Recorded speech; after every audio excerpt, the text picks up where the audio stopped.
and Hannigan.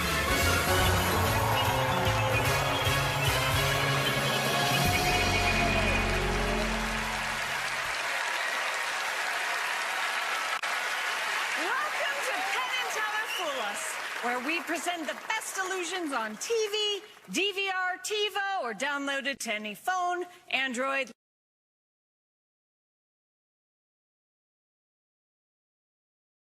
laptop, tablet, any device recognized by Siri, Alexa, or Al Gore.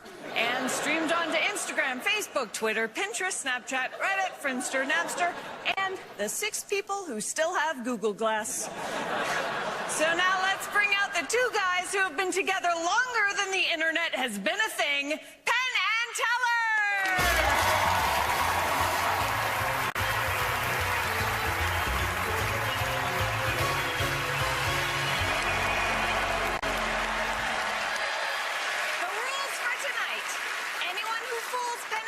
Not only get to perform in their long-running Vegas spectacular, they also win the highly coveted and rarely seen on eBay item, the Penn and Teller Fool Us Trophy. Let's take a look at our first contender. I'm Sean Paul. I'm Samara-Faith. A long time ago, I placed an ad looking for a magician's assistant that had dancing background and didn't mind getting cut in half. So I answered the ad and I said I had ballroom dance experience. And we got married in 2001. We do a show in Eureka Springs, Arkansas. It's actually a really unique town. It's very artistic. It's Victorian. It's haunted, complete with a really cool haunted hotel. We delve into one mystery after another, from voodoo, past life regressions, walking through walls. They know it's a show, but they actually leave wondering if it's real. Tonight, what we'd like to do is a little bit of a departure and show Penn and Teller something that's safe to say they've never seen before. Give it up for Sean Paul and Julianne. Thank you very much. Good evening, everyone. I'm fascinated and have a passion for all things intriguing, right down to our selection of pets. Now, don't get me wrong, dogs and cats are wonderful, but 15 years ago, my wife and I adopted Frankie.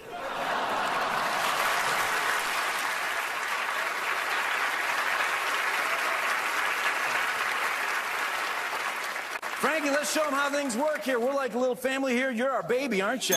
That's right. Pretty lady next to you, that's my wife, and she's your mama. Yep. And I'm your daddy. All right, let's take this from the top. I am your daddy, and I'm also a very famous magician. Okay. That's funny. Do not reward that answer. Don't give him a treat for that, all right? You know, maybe I'm not famous, but guess what? I make a lot of money.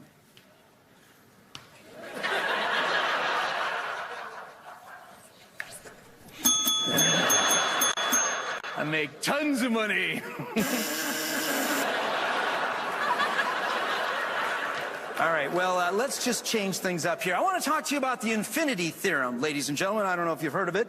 This is a World War II era typewriter, and this is a monkey.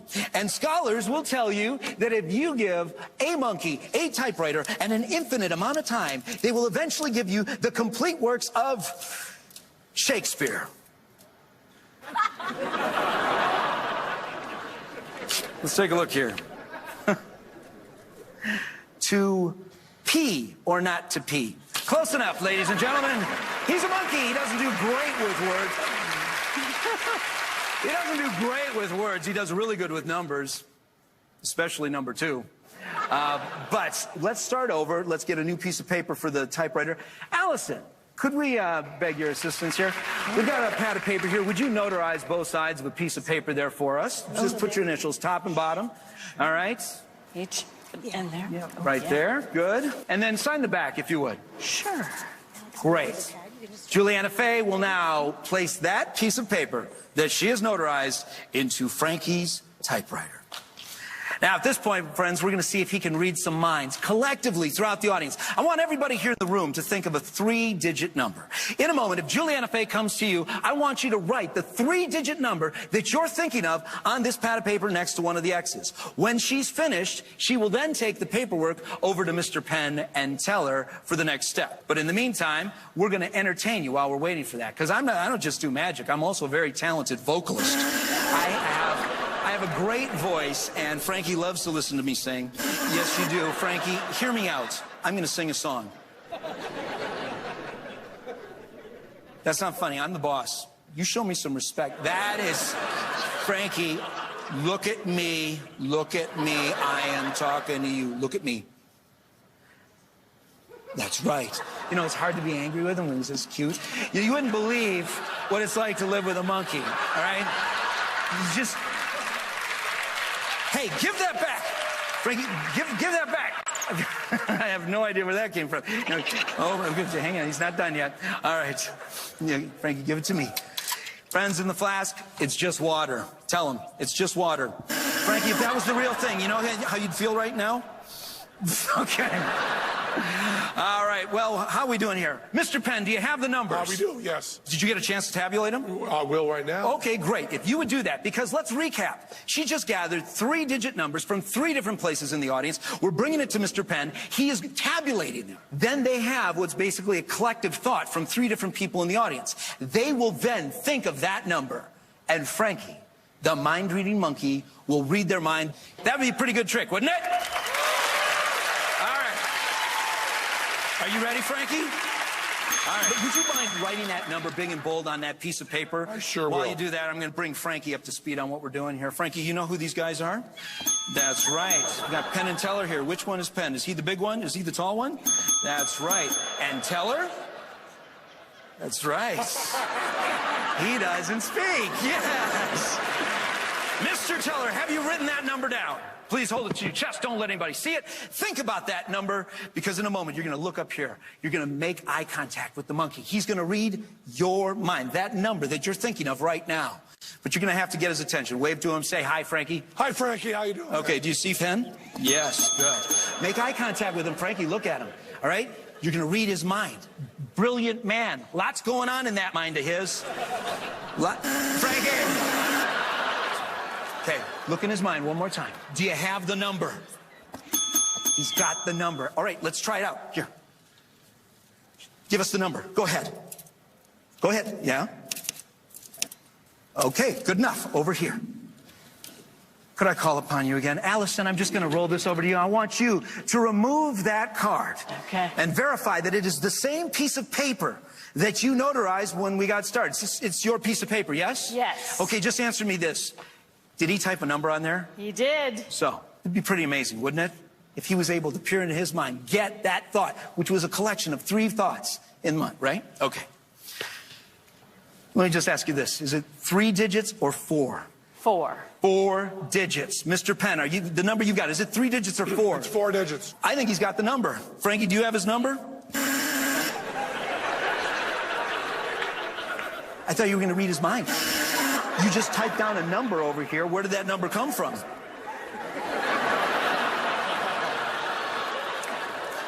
Ladies and gentlemen, we're going to go for broke.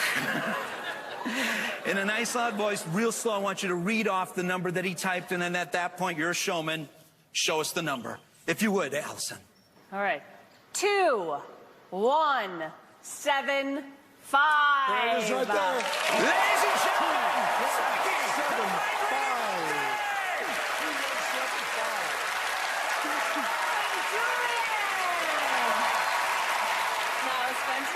Thank you very much. How did you guys come to have a monkey? well, we wanted to add something special to the show. We had no idea what we were getting ourselves into. Did we have any idea, Frankie, what we were doing? No, we didn't. And I heard you also used to work with a tiger? We have in the past worked with tigers, and I think this is a lot more challenging. Really? And a lot more entertaining. What do you think? Ready to find out what they think? I love monkeys.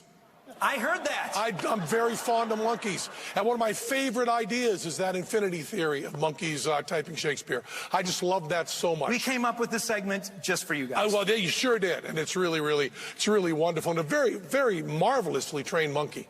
Because the thing that's really great about monkeys, although those of us who don't own them really enjoy them, we know that they're hateful and miserable to be around. So we are very much enjoying the pain you go through to give us a cute little monkey that is a monster in your home. We can see through that right away. Trick is really good. You know, if you had, it was a 2175. If it had been, you know, 2173, you would have had to add a number. But you made 2175 right there, which is a great way to get that. And we also think, you know, sometimes the simplest things can really be the absolute key to a magic trick. It can be a little piece of tape. It can be a little piece of gum or wax. Could even be a rubber band. Sure. That could hold that whole thing. Piece of elastic up your sleeve. All sorts of things. And one of those things I think you use there to get those add a number up. You know, right there. Did they fool him? Thank you, gentlemen. Thank you. Thanks so much. Thank you.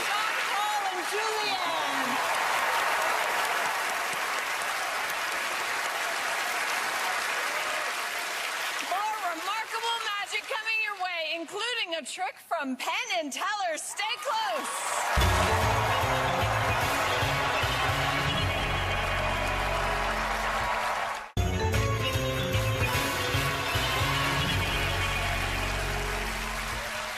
Welcome back to Fool Us. Let's meet our next magician.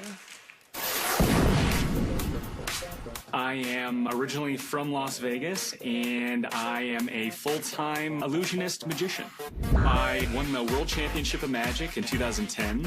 I do the big illusions, I do the sleight of hand, I do the comedy magic, audience interaction, but the stuff that I'm doing now, it's a little more focused on the danger side of things. Recently, I started rock climbing.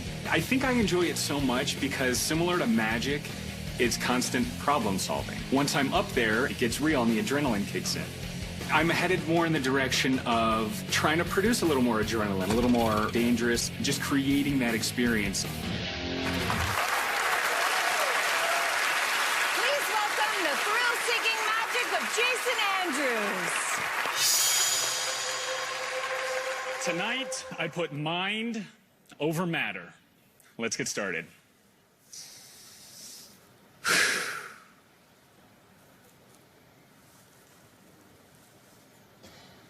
That's not the trick.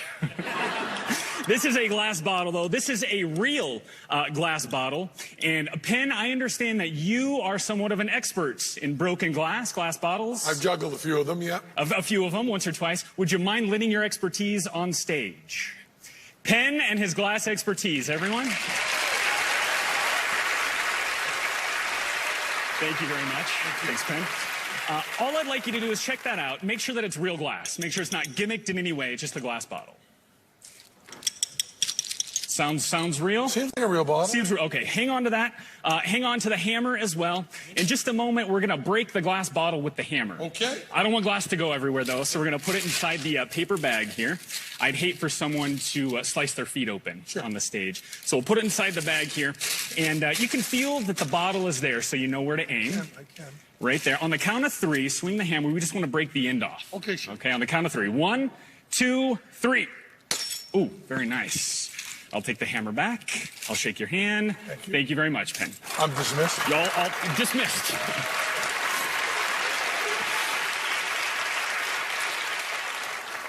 Let's take a look, see how we did. One broken bottle, perfect for our test of mind over matter. But one bottle would be way too easy. I don't have just one bottle, I have 12.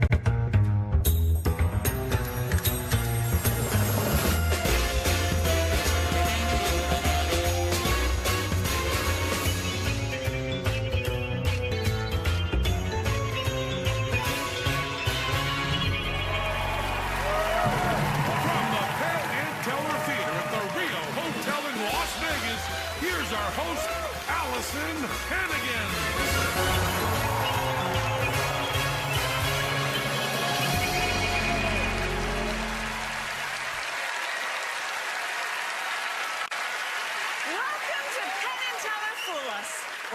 present the best illusions on TV, DVR, TiVo, or downloaded to any phone, Android.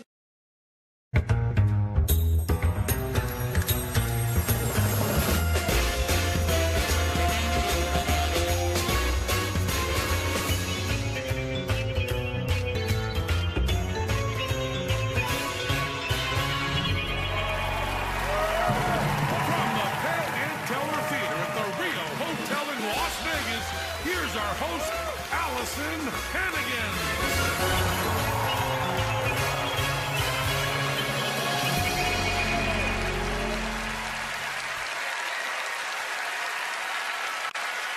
Welcome to Penn and Teller Fool Us, where we present the best illusions on TV, DVR, TiVo, or downloaded to any phone, Android.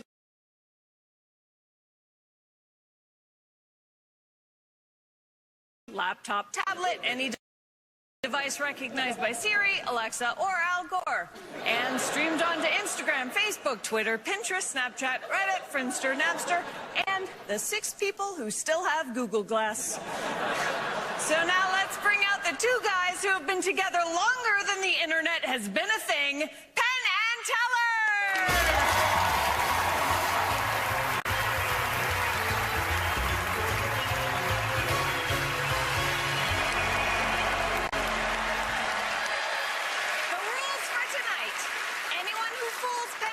Not only get to perform in their long-running Vegas spectacular, they also win the highly coveted and rarely seen on eBay item, the Penn and Teller Fool Us Trophy. Let's take a look at our first contender. I'm Sean Paul. I'm Samara-Faith. A long time ago, I placed an ad looking for a magician's assistant that had dancing background and didn't mind getting cut in half. So I answered the ad and I said I had ballroom dance experience. And we got married in 2001. We do a show in Eureka Springs, Arkansas. It's actually a really unique town. It's very artistic. It's Victorian. It's haunted, complete with a really cool haunted hotel. We delve into one mystery after another, from voodoo, past life regressions, walking through walls. They know it's a show, but they actually leave wondering if it's real. Tonight, what we'd like to do is a little bit of a departure and show Penn and Teller something that's safe to say they've never seen before. Give it up for Sean Paul and Julianne. Thank you very much. Good evening, everyone. I'm fascinated and have a passion for all things intriguing, right down to...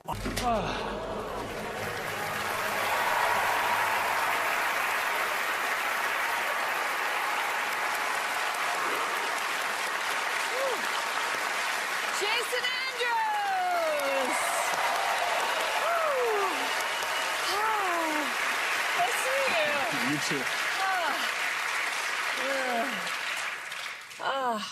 You all right? Oh, God. Oh. That's gross. Sometimes I don't pass all the way through. Sometimes I get stuck. Souvenir? No, thanks. No. I mean, I don't even like stepping on a splinter. Yeah.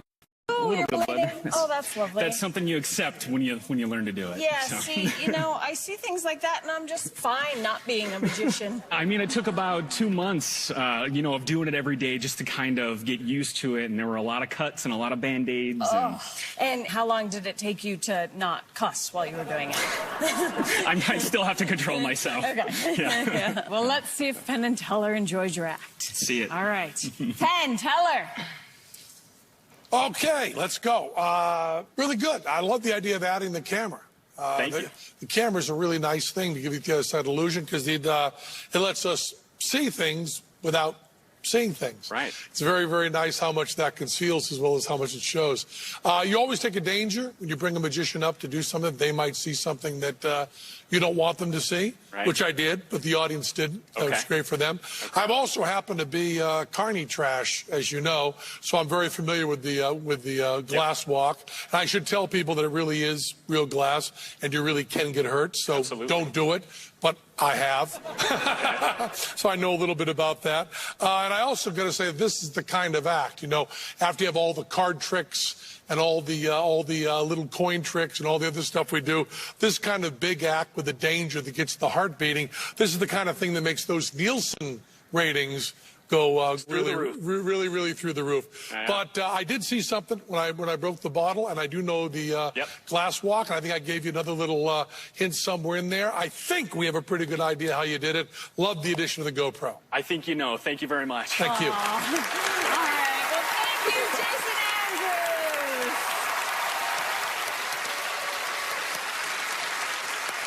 More can't miss magic on the way. Stick around.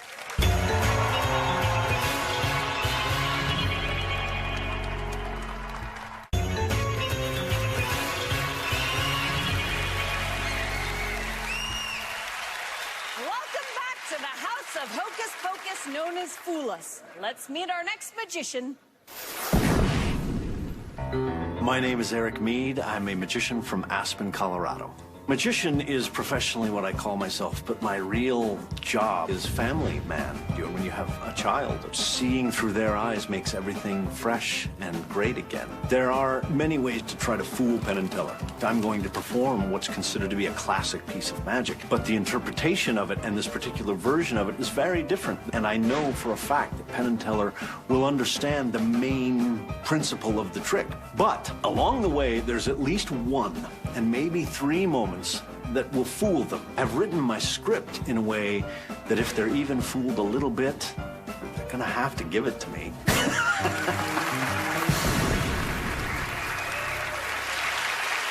Please welcome Eric Mead. Thank you very much. Thank you. Thank you.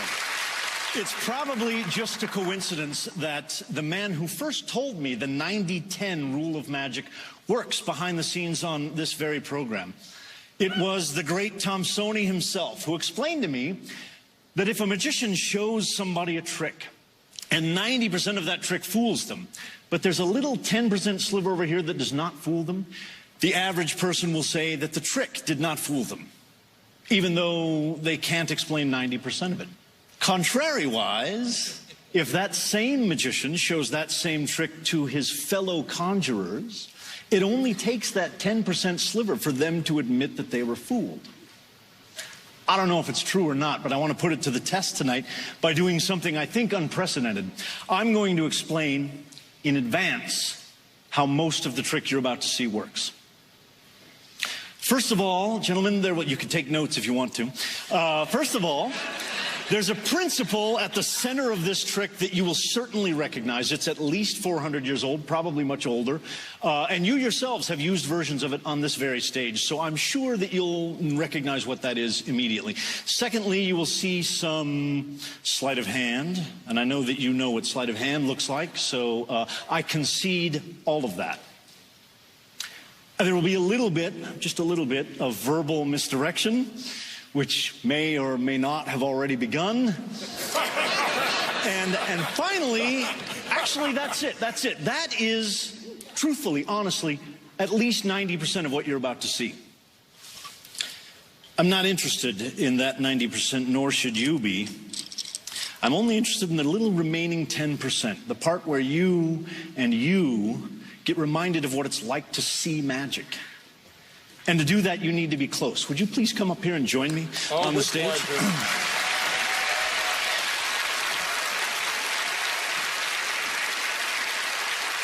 Welcome. Oh, man. Good to see you. So the composition by John Ramsey, the particular arrangement I'm going to play for you today is by a dear departed and much missed Tim Conover. This is a classic called The Cylinder and Coins. I have some unusual props, which I'll tell you about in a moment. But for you, the important props are these 4 silver dollars. This is a drink coaster. Tonight it's going to act as a little stage, like a little raised platform. This is where all of the important action will take place. And the little piece of cork sits out there on the stage. The cork is just the end of a wine cork that I shaved off with a knife, just a little piece of cork. It will play the role of the MacGuffin, if you're familiar with that term, and be hidden inside the little cylinder. Oh, and the cylinder, I should tell you, is just a little strap. You can take that off of there. It's a little strap of leather that's had its ends stitched together. It's hollow. You can completely see through it. Penn, if you want to check it out, you're welcome to. Trust Teller on this one.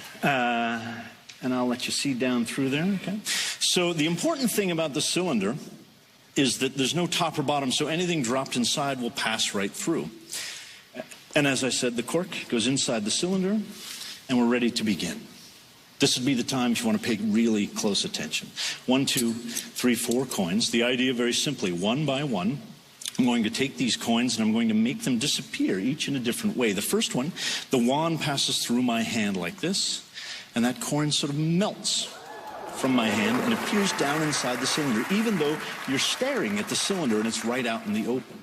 3 coins left behind. 1, 2, 3. Nothing else in my hands. That's number 1. That's number 2. And that third one, wait, there it goes. That third one, just a little like that. It disappears completely. Now, you're very polite. A lot of times when I do this for non-magicians, they'll grab hold of my wrist at this point and start looking at my skin to see if there's a slit or a pocket or something. There's not, but I can make it look like I have, like if I make a little fake incision right here in the back and I push down, that coin goes right through to the inside. Or I could push it down inside and then touch it with the magic wand and it instantly disappears down inside the little cylinder. That leaves just this one, the last, the final coin.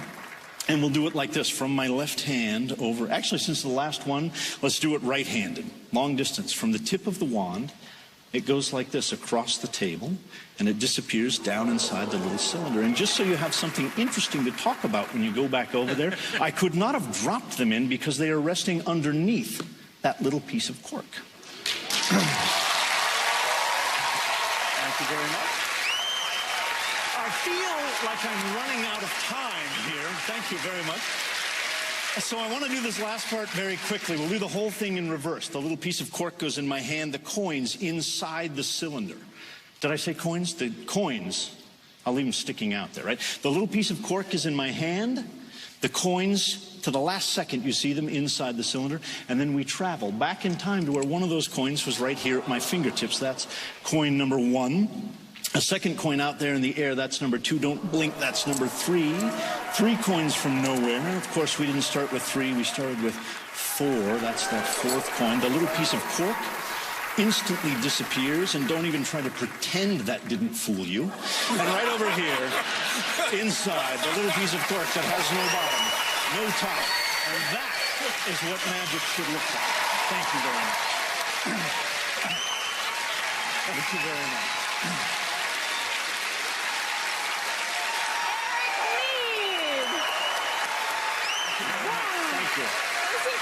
Thank you very much. That's good. Okay, yeah, my mind is blown, clearly. Good. And do that. They are now working very hard on talking about what happened there. You just have big cojones to do it. Those guys. How kind of you to notice, I guess. Because, you know, to do it right with them sitting right there. Do you think that there's a chance you fooled them? I think it's unlikely that they're going to say they were fooled, and here's why. Everything that I said up front is true. They recognize the main body of the trick. They know that there's sleight of hand, and they could just say that, and I would have to concede that that's correct. So the question is, would they... The question is, where do they draw the line? I'm certain there are a couple of beats along the way that were puzzling or mystifying to them. Is that enough to say that they were fooled? I don't know. I doubt it. But we're about to find out, I think. I don't know. I like just watching them squirm. You know, Eric, you chose to do something really, really difficult, which is coin magic in front of us. There are certain principles in coin magic we just know. And there's certain things that we did say. Probably the most brilliant thing you did was to do an introduction where you changed the rules of the game on us. You changed it from having a pretty good idea how it was done overall to this 10% thing, which has nothing to do with Fool Us. It's totally what you pushed on us. But you know, part of the magic thing is game theory. And you played the game theory perfectly. And then you threw it in our laps and said, you decide whether I fooled you or not. So yeah, we know coin magic. Yeah, we know you, Eric, but it is in our laps, and...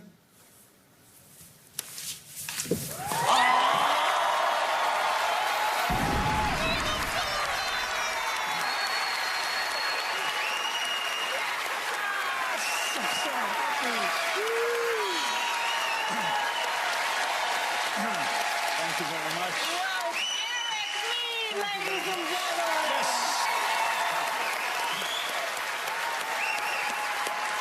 OMG, P&T just got FD'd. Fooled. We'll be RB after this.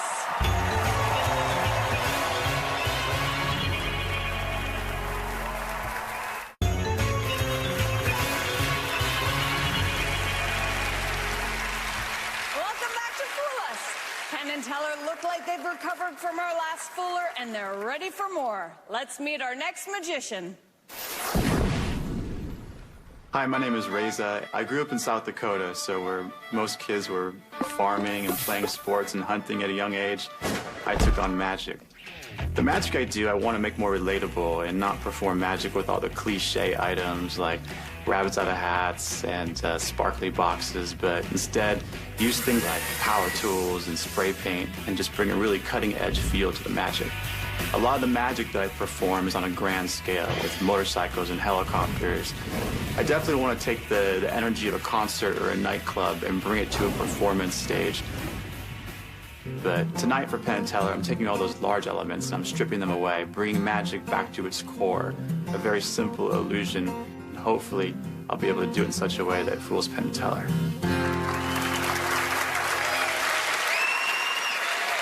All right, let's raise the roof for Reza. I love it. Tonight, I hope to show you a miracle. In order to do it, I need some help. Allison, would you join me? Cool. Give it up for Allison, everybody. Hi. Nice to meet you. Thank you. You probably noticed, Allison, we have something behind us here. Do you know what that is? Oh, I don't know. I mean, it's paper. More specifically, it's a giant piece of toilet paper. Oh. Okay, no, that's cool. We're gonna use it for a little art project. Allison, I need something from you. A playing card. Any card for a pack of cards, but we're gonna do it in an interesting way. Rather than just to have you select a card in a way that I could somehow manipulate, I would like you just to name a card just at random. Ace of Hearts. Ace of Hearts. Yes. Okay, deal. I don't want to forget it, so we're gonna record it over here on the paper. An ace and a heart. Just like that. Fair? Sure. The details. Now let's make this a little bit more interesting. Penn, would you also name any card at random, different than Allison's? Anything at all? 6 of diamonds. The 6 of diamonds. Okay, cool. And Teller, in any way you'd like, would you give me a card as well? 8 of hearts. Correct? We'll do a 6. 6 of diamonds. And that was the 8 of hearts, correct? All right. 8 of hearts. Excellent. So 3 cards completely at random. I'm just curious, Allison, is there any reason why you chose the Ace of Hearts? Just because I like aces and I like hearts. The reason I ask you, though, is because before the show, I made a prediction that you would choose the Ace of Hearts. Do you believe me? Sure. No one has ever said yes before, but that's good. She believes me. Here, come on over. And I really did. I made a prediction, though, in an unusual way. Let me show you. I wrote a number, actually on a box of playing cards. Make sure this is fair. And you can see there really is a number on the box, correct? In fact, I'll show it to everybody. It's the number 14. And I believe that there's significance to this number. Come on over. I want you to actually deal 14 cards, face up, one at a time on the table, just like this. I'll give you the cards, I'll give you some space to work with, and one at a time, 14 cards. Go ahead. Face up? Yeah.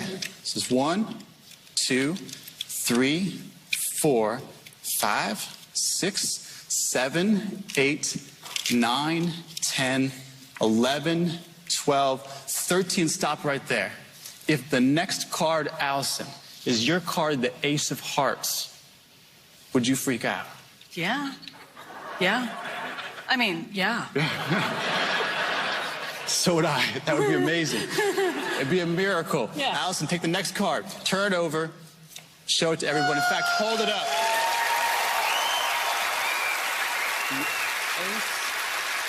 That's crazy. Of hearts. That's really crazy. I tell you what. Actually, you keep your card. I'll trade you for the rest. Okay. Let's try one more thing, just for fun. Let's make it a little bit more interesting. This time, I'm going to riffle through the cards like this. Right? As I do, I want you to take your card. I want you to toss it inside the pack, anywhere you want, anywhere at random. Okay. Are you ready? Yeah. All right, cool. Any place, go for it. Right there. And push it in anywhere you want to. So that's fair, everything fair. You just randomly separated 2 cards from inside the pack. Right there. The Ace of Hearts landed directly in between the 6 of Diamonds and the 8 of Hearts.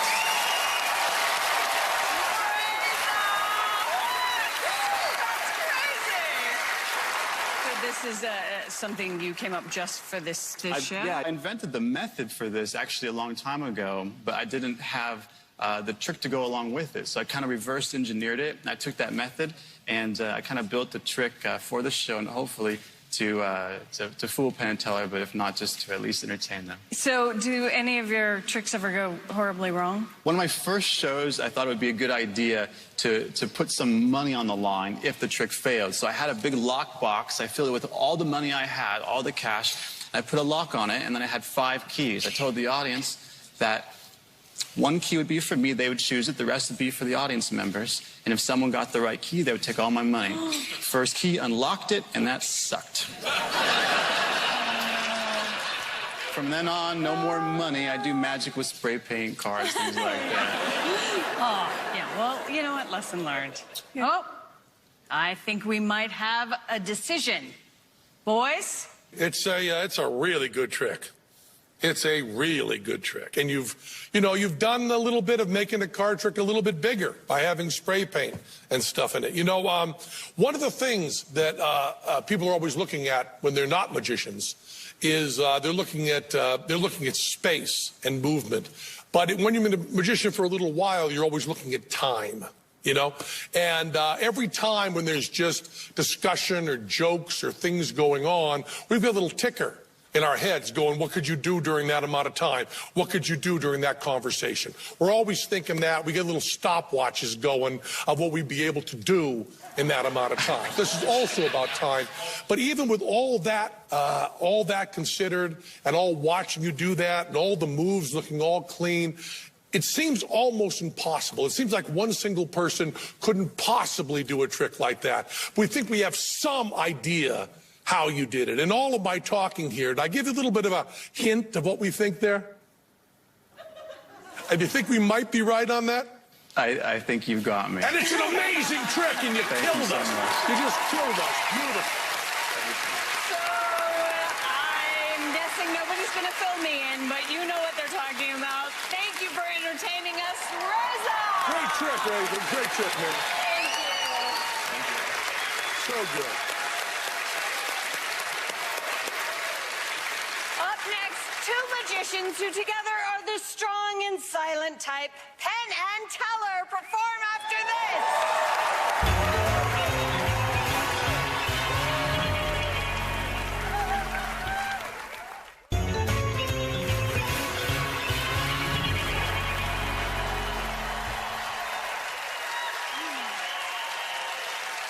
Penn and Teller have been performing as a duo for 4 decades. Tonight, all that changes when they officially add not 1, not 2, but 500 other people to their act. Here to close our show, Penn and Teller and our entire studio audience. Allison, you've known us for a few years now. You know that we're rather patriotic fellas. And we go to any sort of big event and they start with a national anthem. It's always so stirring and patriotic and wonderful. And we think it's wonderful, but just not enough. We think there should be more than a national anthem. We think there should be a national magic trick so that everybody can get into that feeling too. So we have one we've suggested, okay? So we're going to try it first with you. We've given you a little red hanky, okay? And the words are on the prompter. You just follow along with us and see if it works, okay? So it goes like this. Say it with me, Allison. Look, my hand is empty. Beautiful. Look. A little red hanky. Now watch this. Watch closely. Just follow us. Just like that. Okay. Not closely enough. It's gone. Beautiful. But a little whiffle dust. You can hop if you want. And it's back. Thank you. So imagine. Oh, thank you. Now we've given everyone in the audience little red hankies. Y'all got them? Y'all set? Now imagine you're Yankee Stadium right after the Star-Spangled Banner. Penn and Teller come out to lead the audience in this. You all set? Let's all rise for the national magic trick. Look at that. Looks nice, doesn't it? Look, my hand is empty. Look, a little red hanky. Watch closely. Not closely enough. It's gone. But a little whiffle dust and it's back. Thank you. Play ball!